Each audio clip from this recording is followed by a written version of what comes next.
அன்பு நேயர்கள் அனைவருக்கும் என் முதற்கண் வணக்கம். மனமே ஒரு மந்திரம் எனும் நிகழ்ச்சியில் 3வது பாகத்தில் இன்று நான் உங்களை சந்திக்கிறேன். என்னுடைய பெயர் ஆரா சுரேஷ். சரி, இன்று ஒரு கதையோடு ஆரம்பிப்போமா? கௌதம புத்தர் ஒரு ஊரில் தங்கியிருந்தார். வெகு தூரத்திலிருந்து அவரை தேடி ஒருவர் வந்து கொண்டிருப்பதாக தகவல் வந்தது. அந்த ஊரில் அதை பற்றியே ஒரே பேச்சாகவும் வேறு இருந்தது. புத்தரை தேடி பல பேர் வந்து போவது வழக்கம்தானே.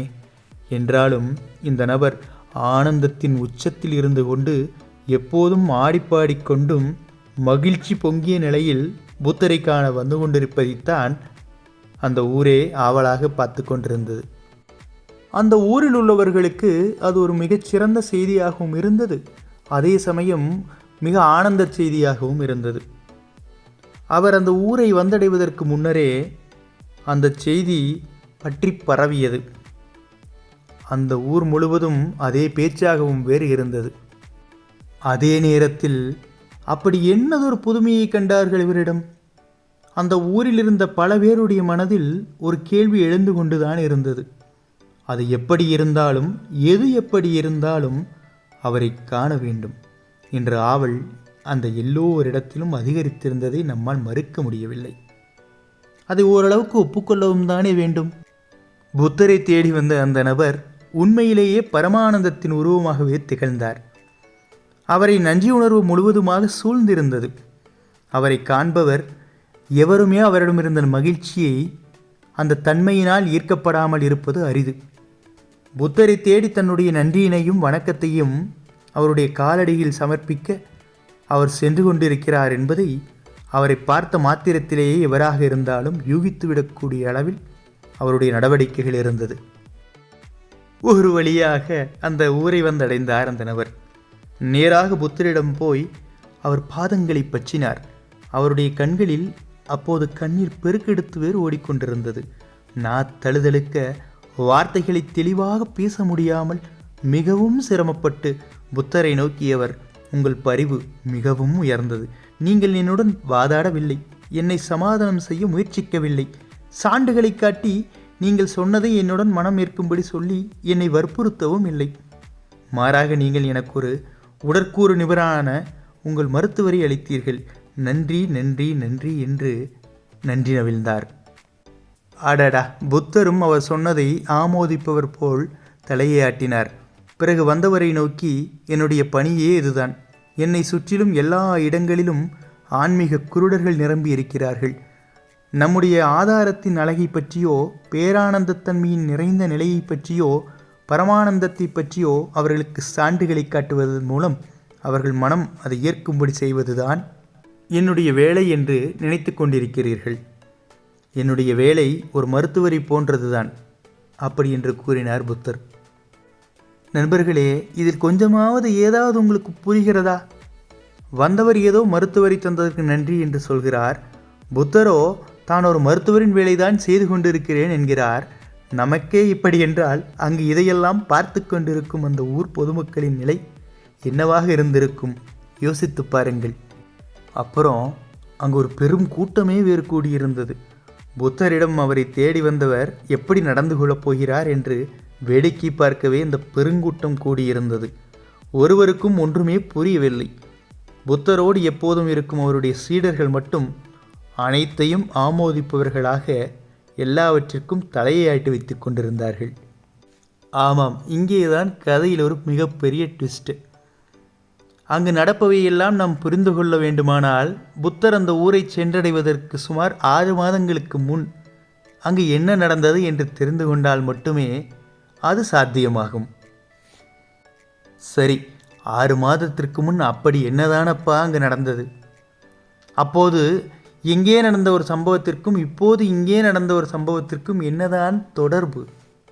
சரி, 6 மாதத்திற்கு முன்பு அங்கு என்ன நடந்தது என்று பார்ப்பதற்கு முன்பும் ஒரு ஊரை பற்றியும் அந்த ஊரில் உள்ள ஒரு வித்தியாசமான மனிதரை பற்றியும் நாம் முதலில் பார்த்துக்கொள்வோம். சரி விடுங்கள், நீங்களே ஒரு ஊரை யூகித்துக் கொள்ளுங்கள். அந்த ஊரில் ஒரு பகுத்தறிவாளர் வாழ்ந்து வந்தார். அவர் சிறந்த அறிவாளி என்ற நினைப்பு வேறு. அவர் மிகச்சிறந்த வல்லவனாக தன்னை நினைத்து கொண்டு வாழ்ந்து கொண்டிருப்பவர். இப்படியெல்லாம் அவர் இருந்தாலும் அவருக்கும் அந்த ஊரில் உள்ள மற்றவர்களுக்கும் ஒரு விஷயத்தில் மிகப்பெரிய கருத்து வேறுபாடு இருந்து கொண்டே இருந்தது. நாளுக்கு நாள் இந்த கருத்து வேறுபாடு கொஞ்சம் கொஞ்சமாக பெரிதாகி அது ஒரு மிகப்பெரிய பிரச்சனையாக உருவெடுத்திருந்தது. அவர் ஒரு விஷயத்தை அப்படி இருக்கவே முடியாது, அப்படி நீங்கள் இருப்பதாக சொன்னால் என்னிடம் எனக்கு புரியும்படி விளக்குங்கள், அதை உணரச் செய்யுங்கள், அந்த விஷயம் இருப்பதாகவே ஒப்புக்கொள்வதற்கு நீங்கள் விளக்கினால்தான் அதற்கான விடை எனக்கு கிடைக்கும். அதுவரை நீங்கள் எல்லோரும் பொய் சொல்கிறீர்கள், பொறாமையில் பேசுகிறீர்கள், இல்லாத ஒன்றை இருப்பதாக கூறி என்னை மூளைச்சலவை செய்கிறீர்கள். ஆகவே நீங்கள் சொல்வது இருக்கிறது என்பது உண்மையானால் அதை என்னிடம் நிரூபித்துவிட்டு உங்கள் வாதங்களை முன்வையுங்கள் என்று கூறி வந்தார்.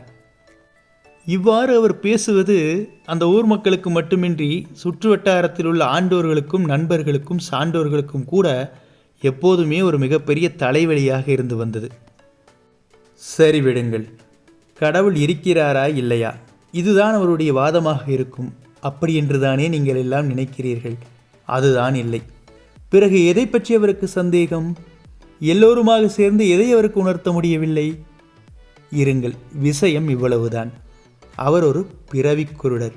அவர் தன் வாழ்நாளில் வெளிச்சத்தையோ ஒளியையோ பார்த்ததே இல்லை. அதனால் பகுத்தறிவுவாதியான அவரால் ஒளி என்ற ஒன்று இருப்பதாகவே ஏற்றுக்கொள்ள முடியவில்லை.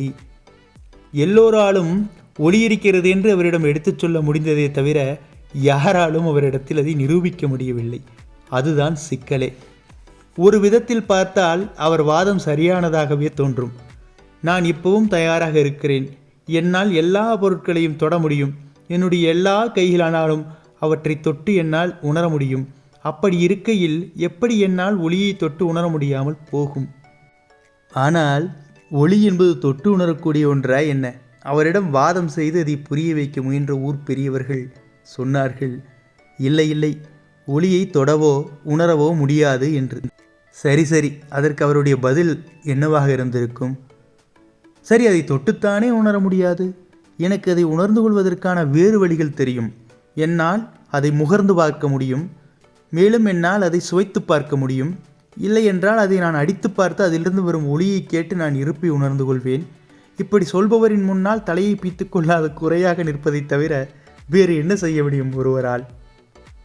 இன்னும் ஒரு படி மேலே போய் அவர் சொல்வார், என்னுடைய காதுகள், என்னுடைய மூக்கு, என்னுடைய நாக்கு, என்னுடைய கைகள், இவைகள்தான் என்னிடம் நான் நன்கு உணரக்கூடிய வகையில் இருக்கக்கூடிய உறுப்புகள். என்னுடைய முழு தேகத்தையும் பயன்படுத்தி எனக்கு ஒளி இருப்பதை உணர்த்துங்கள். நான் என்னுடைய தேகத்தை, என் உடல் உறுப்புகளை நம்புவதா அல்லது நீங்கள் சொல்வதை நம்புவதா? அதற்கு பதில் சொல்லுங்கள் முதலில் என்பார். சில நேரங்களில் அவருக்கு கோபம் கொப்பளிக்கும். ஒளியை நிரூபிக்க நினைப்பவர்களை பார்த்து அவர் கோபமாக, நான் சொல்கிறேன், எனக்கு நன்றாக தெரியும், ஒளி என்ற ஒன்று இல்லவே இல்லை. அது வெறும் கற்பனையால் உருவாக்கப்பட்ட ஒன்று. நான் குருடன் என்றும் உங்களுக்குத்தான் கண் பார்வை இருக்கிறது என்றும் நிரூபிப்பதற்காக என்னை போன்ற சாதாரண மனிதர்களை ஏமாற்ற உங்களைப் போன்ற தந்திரக்காரர்கள் கையாளும் மிகவும் கீழ்த்தரமான ஒரு யுத்திதான் இது. உங்களுக்கெல்லாம் ஒளி என்ற ஒன்று இருக்கிறது என்பதை நிரூபிக்க வேண்டும் என்ற அக்கறை கொஞ்சமும் இல்லை என்று கூறினார். மேலும் உங்களுக்கு கண்கள் இருக்கிறது, கண்கள் எனக்கு இல்லை என்பதை நிரூபிப்பதிலேயே உங்களுக்கு ஆர்வம் வேறு அதிகமாக இருக்கிறது. என்னை விட மேன்மையுள்ளவராக, உயர்வானவர்களாக உங்களை காட்டிக்கொள்வதற்காகவே இப்படியெல்லாம் பேசிக்கொண்டிருக்கிறீர்கள். என்னை விட உங்கள் எல்லோராலும் பகுத்தறிவிலும் அறிவாற்றலிலும் சிறந்தவர்களாக இருக்க முடியவில்லை என்ற காரணத்தினாலேயே இப்படி ஏதோ ஒரு அபத்தமான ஒன்றை கொண்டு வர பார்க்கிறீர்கள் என்று கூறுவார். சரி, ஒளி இருப்பதை நிரூபிக்க வேறு என்ன வழி இருக்கிறது? கண் பார்வை இருப்பவர்களில் அதை பார்க்கலாம். அது இல்லாதவர்கள் ஒளியை பார்க்க முடியாது. இதுதானே உண்மை நிலவரம். கண் பார்வையற்ற ஒருவருக்கு ஒளி என்றும் ஒன்று இருப்பதை எப்படி நிரூபித்து காட்ட இயலும்? ஆனால் அந்த நபரோ தன்னுடைய நிலைப்பாட்டிலேயே விடாப்பிடியாக இருந்து வந்தார். அது மட்டுமல்ல, அவர் மற்றவர்களை பார்த்து, எல்லாவற்றையும் மறந்துவிடுங்கள், எந்த வாதமும் வேண்டாம், நீங்கள் எல்லோரும் குருடர்கள், அதை ஒப்புக்கொள்ளுங்கள். நீங்கள் யாருமே ஒளியை பார்த்திருக்க முடியாது. ஏனென்றால் ஒளி என்ற ஒன்று இந்த இல்லவே இல்லை. எனக்கு தெரியாத ஒன்று உங்களுக்கு மட்டும் எப்படி தெரிந்துவிடப் போகிறது என்று அறைகூவல் வேறு விடுக்கிறார். இதில் ஒரு முக்கியமான செய்தி என்னவென்றால், ஒரு பார்வையற்ற மனிதன் மற்ற எல்லோரையும் குருடர்களாக மாற்றிக்கொண்டிருக்கும் அவலம் அந்த ஊரில் அரங்கேறி கொண்டிருந்தது. ஆமாம் ஆமாம், அந்த ஊருக்குத்தான் 6 மாதங்களுக்கு முன்னால் கௌதம புத்தர் விஜயம் செய்திருந்தார். புத்தர் அந்த ஊருக்கு வந்திருப்பதை அறிந்ததும் ஊர் மக்கள் ஒன்று கூடி, இது ஒரு நல்ல சந்தர்ப்பம், நாம் நம்முடைய குருட்டு பகுத்தறிவாளரை கௌதம புத்தரிடம் அழைத்துச் செல்ல வேண்டும். இவரை விட சிறந்த மனிதரை நாம் கண்டுபிடிக்க முடியாது. ஒருவேளை விதண்டாவாதம் செய்யும் அந்த நபரின் மனம் ஏற்கும்படி ஒளியின் இருப்பை பற்றி மெய்ப்பித்து காட்ட புத்தரால் மட்டுமே முடியும் என்று தங்களுக்குள் வேறு பேசிக்கொண்டார்கள். அப்பப்பா, ஒரு வழியாக அந்த நபரிடம் எப்படியோ பேசி புரிய வைத்து அவரை புத்தரிடம் அழைத்துச் சென்று விட்டார்கள். எல்லோருக்கும் அங்கு என்ன நடக்கப் போகிறது என்று அறியும் ஆவல் மேலோங்கி இருந்தது. புத்தரிடம் அந்த நபரை பற்றி எல்லா விபரத்தையும் சிலர் சொல்லிக் கொண்டிருந்தார்கள். எப்படி ஒரு குருடர் மற்ற எல்லோரையும் குருடர்கள் என்று நிரூபிக்கும் விஷயத்தில் குறியாக இருக்கிறார், அவர் ஒளி என்ற ஒன்றே இருக்க முடியாது என்று தன்னுடைய பகுத்தறிவுவாதங்களை மற்றவரும் நிறுத்தி அதை நிரூபிக்கும் செயலில் எப்படி ஈடுபட்டிருக்கிறார், அங்குள்ளவர்கள் ஒளி இருப்பதை நிரூபிக்க கூட முடியாமல் இயலாமையில் ஒடுங்கி போய் வேறு கிடக்கிறார்கள் என்றெல்லாம் புத்தரிடம் விளக்கி கொண்டிருந்தார்கள். இவற்றையெல்லாம் பொறுமையோடு கேட்டுக்கொண்டிருந்தார் கௌதம புத்தர். ஆனால் ஒன்று, அது அவரோ அடுத்த வாதத்திற்கும் நான் தயாராகத்தான் இருக்கிறேன் என்பது போல் அமர்ந்திருந்தார். தன்னுடைய வாதத்தை யாரும் ஏன் புத்தரே கூட உடைத்தெறிய முடியாது என்கின்ற திடமான நம்பிக்கையுடன் வேறு இருந்தார். மற்றவர்களோ புத்தர் எப்படி இந்த பிரச்சனையை சமாளிக்கப் போகிறார் என்ற கேள்வியோடும் எப்படியாவது ஒரு தீர்வு கிடைத்தால் போதும் என்ற மனநிலையோடும் அங்கு நடப்பவற்றை கூர்ந்து கவனித்துக் கொண்டிருந்தார்கள். ஒரு வழியாக எல்லாவற்றையும் கேட்டறிந்து கொண்ட கௌதம புத்தர் இப்போது பேசத் துவங்கினார். அவர் அந்த சமயத்தில் சொன்ன வார்த்தைகள் நாம் மிகவும் கவனத்தில் கொள்ள வேண்டிய வார்த்தைகள். அவர் சொன்னார், நீங்கள் இவரை தப்பான நபரிடம் அழைத்து வந்திருக்கிறீர்கள் என்று. புத்தரிடம் அந்த நபரை அழைத்து வந்த ஊர் மக்களுக்கும் அங்கிருந்த மற்றவர்களுக்கும் தூக்கி வாரி போட்டது. புத்தர் இப்படி சொல்வார் என்று யாருமே எதிர்பார்க்கவில்லை.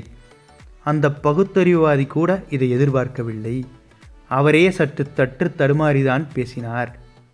ஆனால் புத்தர் இதை பற்றி எல்லாம் கவலைப்படாதவராய் சிறிது இடைவேளைக்கு பிறகு மேலும் தொடர்ந்தார்.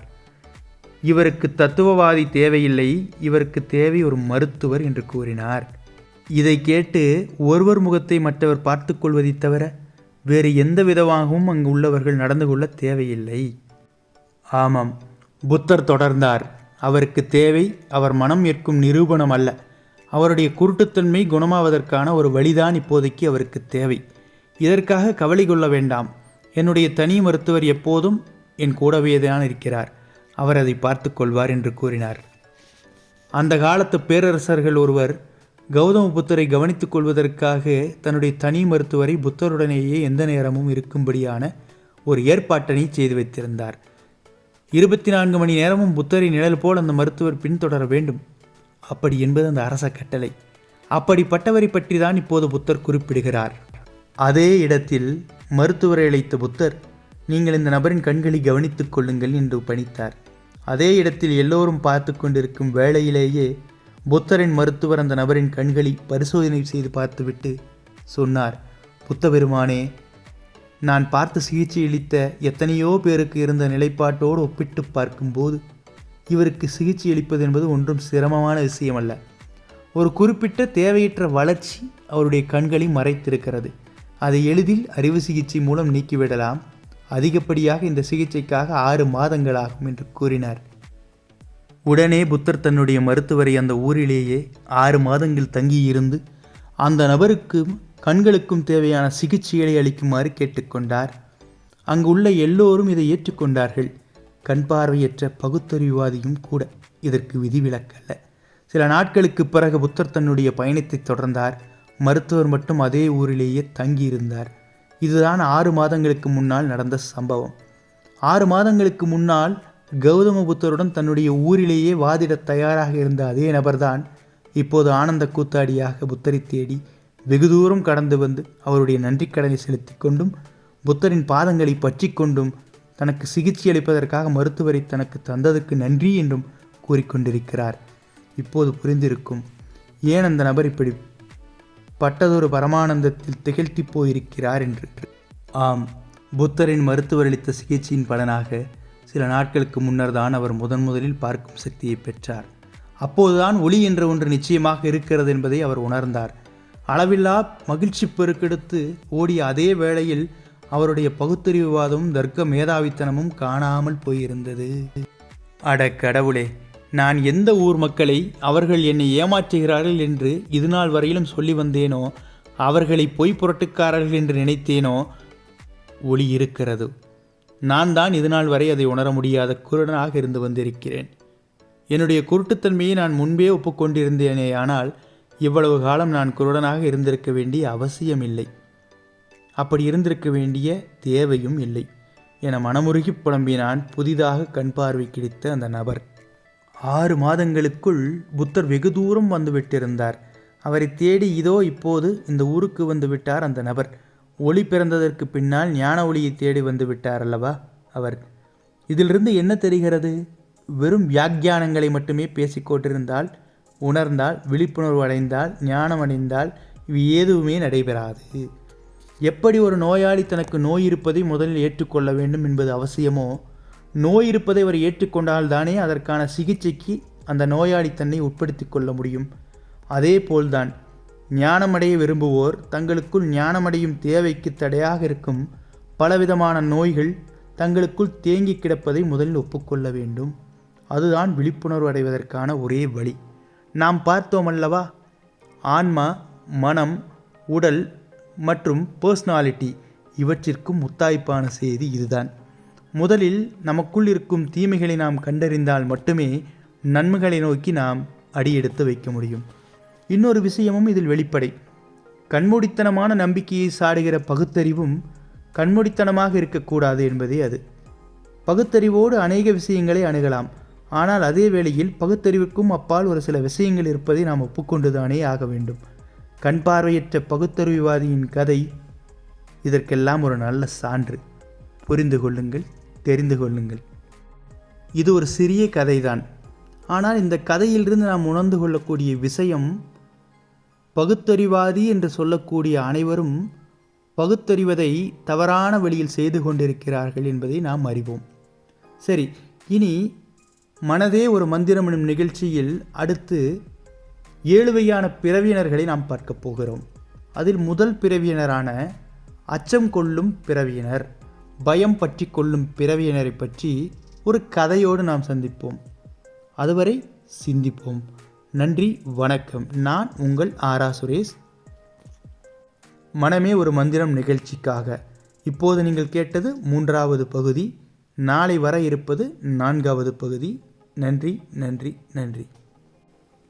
உடனே புத்தர் தன்னுடைய மருத்துவரை அந்த ஊரிலேயே 6 மாதங்கள் தங்கியிருந்து அந்த நபருக்கும் கண்களுக்கும் தேவையான சிகிச்சைகளை அளிக்குமாறு கேட்டுக்கொண்டார். அங்கு உள்ள எல்லோரும் இதை ஏற்றுக்கொண்டார்கள். கண் பார்வையற்ற பகுத்தறிவுவாதியும் கூட இதற்கு விதிவிலக்கல்ல. சில நாட்களுக்கு பிறகு புத்தர் தன்னுடைய பயணத்தை தொடர்ந்தார். மருத்துவர் மட்டும் அதே ஊரிலேயே தங்கியிருந்தார். இதுதான் 6 மாதங்களுக்கு முன்னால் நடந்த சம்பவம். 6 மாதங்களுக்கு முன்னால் கௌதம புத்தருடன் தன்னுடைய ஊரிலேயே வாதிட தயாராக இருந்த அதே நபர்தான் இப்போது ஆனந்த கூத்தாடியாக புத்தரை தேடி வெகு தூரம் கடந்து வந்து அவருடைய நன்றிக்கடனை செலுத்தி கொண்டும் புத்தரின் பாதங்களை பற்றி கொண்டும் தனக்கு சிகிச்சை அளிப்பதற்காக மருத்துவரை தனக்கு தந்ததுக்கு நன்றி என்றும் கூறிக்கொண்டிருக்கிறார். இப்போது புரிந்திருக்கும் ஏன் அந்த நபர் இப்படி பட்டதொரு பரமானந்தத்தில் திகழ்த்தி போயிருக்கிறார் என்று. உடனே புத்தர் தன்னுடைய மருத்துவரை அந்த ஊரிலேயே 6 மாதங்கள் தங்கியிருந்து அந்த நபருக்கு கண்களுக்கும் தேவையான சிகிச்சைகளை அளிக்குமாறு கேட்டுக்கொண்டார். அங்கு உள்ள எல்லோரும் இதை ஏற்றுக்கொண்டார்கள். கண் பார்வையற்ற பகுத்தறிவுவாதியும் கூட இதற்கு விதிவிலக்கல்ல. சில நாட்களுக்கு பிறகு புத்தர் தன்னுடைய பயணத்தை தொடர்ந்தார். மருத்துவர் மட்டும் அதே ஊரிலேயே தங்கியிருந்தார். இதுதான் 6 மாதங்களுக்கு முன்னால் நடந்த சம்பவம். 6 மாதங்களுக்கு முன்னால் கௌதம புத்தருடன் தன்னுடைய ஊரிலேயே வாதிட தயாராக இருந்த அதே நபர்தான் இப்போது ஆனந்த கூத்தாடியாக புத்தரை தேடி வெகு தூரம் கடந்து வந்து அவருடைய நன்றிக்கடனை செலுத்தி கொண்டும் புத்தரின் பாதங்களை பற்றி கொண்டும் தனக்கு சிகிச்சை அளிப்பதற்காக மருத்துவரை தனக்கு தந்ததுக்கு நன்றி என்றும் கூறிக்கொண்டிருக்கிறார். இப்போது புரிந்திருக்கும் ஏன் அந்த நபர் இப்படி பட்டதொரு பரமானந்தத்தில் திகழ்த்தி போயிருக்கிறார் என்று. உடனே புத்தர் தன்னுடைய மருத்துவரை அந்த ஊரிலேயே 6 மாதங்கள் தங்கியிருந்து அந்த நபருக்கு கண்களுக்கும் தேவையான சிகிச்சைகளை அளிக்குமாறு கேட்டுக்கொண்டார். அங்கு உள்ள எல்லோரும் இதை ஏற்றுக்கொண்டார்கள். கண் பார்வையற்ற பகுத்தறிவுவாதியும் கூட இதற்கு விதிவிலக்கல்ல. சில நாட்களுக்கு பிறகு புத்தர் தன்னுடைய பயணத்தை தொடர்ந்தார். மருத்துவர் மட்டும் அதே ஊரிலேயே தங்கியிருந்தார். இதுதான் 6 மாதங்களுக்கு முன்னால் நடந்த சம்பவம். 6 மாதங்களுக்கு முன்னால் கௌதம புத்தருடன் தன்னுடைய ஊரிலேயே வாதிட தயாராக இருந்த அதே நபர்தான் இப்போது ஆனந்த கூத்தாடியாக புத்தரை தேடி வெகு தூரம் கடந்து வந்து அவருடைய நன்றிக்கடனை செலுத்தி கொண்டும் புத்தரின் பாதங்களை பற்றி கொண்டும் தனக்கு சிகிச்சை அளிப்பதற்காக மருத்துவரை தனக்கு தந்ததற்கு நன்றி என்றும் கூறிக்கொண்டிருக்கிறார். இப்போது புரிந்திருக்கும் ஏன் அந்த நபர் இப்படி பட்டதொரு பரமானந்தத்தில் திகழ்த்தி போயிருக்கிறார் என்று.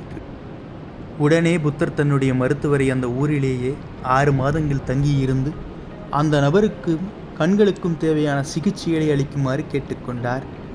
அங்குள்ள எல்லோரும் இதை ஏற்றுக்கொண்டார்கள். கண் பார்வையற்ற பகுத்தறிவுவாதியும் கூட இதற்கு விதிவிலக்கல்ல. சில நாட்களுக்கு பிறகு புத்தர் தன்னுடைய பயணத்தை தொடர்ந்தார். மருத்துவர் மட்டும் அதே ஊரிலேயே தங்கியிருந்தார். இதுதான் 6 மாதங்களுக்கு முன்னால் நடந்த சம்பவம். 6 மாதங்களுக்கு முன்னால் கௌதம புத்தருடன் தன்னுடைய ஊரிலேயே வாதிட தயாராக இருந்த அதே நபர்தான் இப்போது ஆனந்த கூத்தாடியாக புத்தரை தேடி வெகு தூரம் கடந்து வந்து அவருடைய நன்றிக்கடனை செலுத்தி கொண்டும் புத்தரின் பாதங்களை பற்றி கொண்டும் தனக்கு சிகிச்சை அளிப்பதற்காக மருத்துவரை தனக்கு தந்ததற்கு நன்றி என்றும் கூறிக்கொண்டிருக்கிறார். இப்போது புரிந்திருக்கும் உடனே புத்தர் தன்னுடைய மருத்துவரை அந்த ஊரிலேயே 6 மாதங்கள் தங்கியிருந்து அந்த நபருக்கு கண்களுக்கும் தேவையான சிகிச்சைகளை அளிக்குமாறு கேட்டுக்கொண்டார். அங்கு உள்ள எல்லோரும் இதை ஏற்றுக்கொண்டார்கள். கண் பார்வையற்ற பகுத்தறிவுவாதியும் கூட இதற்கு விதிவிலக்கல்ல. சில நாட்களுக்கு பிறகு புத்தர் தன்னுடைய பயணத்தை தொடர்ந்தார். மருத்துவர் மட்டும் அதே ஊரிலேயே தங்கியிருந்தார். இதுதான் 6 மாதங்களுக்கு முன்னால் நடந்த சம்பவம்.